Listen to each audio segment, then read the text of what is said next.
હળવદના દેવળિયા ગામના ખેડૂતોએ જેતપરમાં 9 દિવસથી અનશન પર બેઠેલા ખેડૂતોના સમર્થનમાં પદયાત્રા શરૂ કરી છે.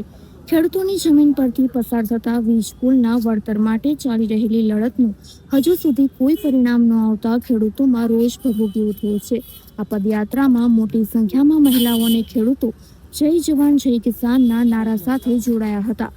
મમતાબેન ભોરણિયા, કુસુમબેન સંઘાણી, ડોક્ટર દિશા પટેલ, રંજનબેન સનારિયા અને અર્જુનભાઈ પટેલ સહિતના અગ્રણીઓએ ચીમકી ઉચ્ચારી હતી કે જો યોગ્ય નિરાકરણ નહીં આવે તો આગામી સમયમાં ગાંધીનગર સુધી પદયાત્રા કરી ઉગ્ર આંદોલન કરવામાં આવશે. હવે નામની વાતમાં તો નામ બધાનું અત્યારે એક જ છે, ખેડૂત. નામ મહત્વનું નથી. અને વાત રહી પદયાત્રાની, જ્યાં અન્ન પકવનારો માણસ જો આજ અનશન ઉપર બેઠો હોય તો એના સપોર્ટ માટે અમારે એને સપોર્ટ દેવા ગામથી હાલીને જવું અમારી ફરજ છે.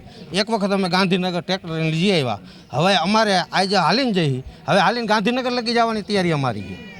આજ તો ખાલી સમર્થન માટે હજી હાલીને જેતપર જ જઈ, પણ જરૂર પડશે અને જો ક્યાંય ન્યાય નહીં મળે તો ગાંધીનગરે હાલીને જવા તૈયાર છે.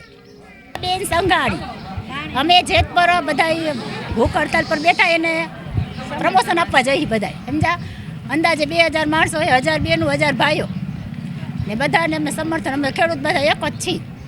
અમને એવું નથી લાગતું જેતપર જુદું, અમે બધા જેતપર ના ને એવું જ લાગે, સમજા.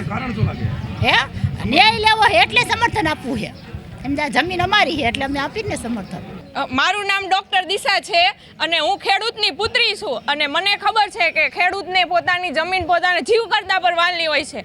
અને આજે 9 દિવસથી આ ઉપવાસ ઉપર બેઠા છે, એ કાંઈ ખાતા નથી, પીતા નથી, તો એ સરકાર કાંઈ અમારી સામું જોતી નથી. અને આ વખતે ખેડૂત સહન નહીં કરે, આ વખતે તો ન્યાય માગીને જ રહેશે.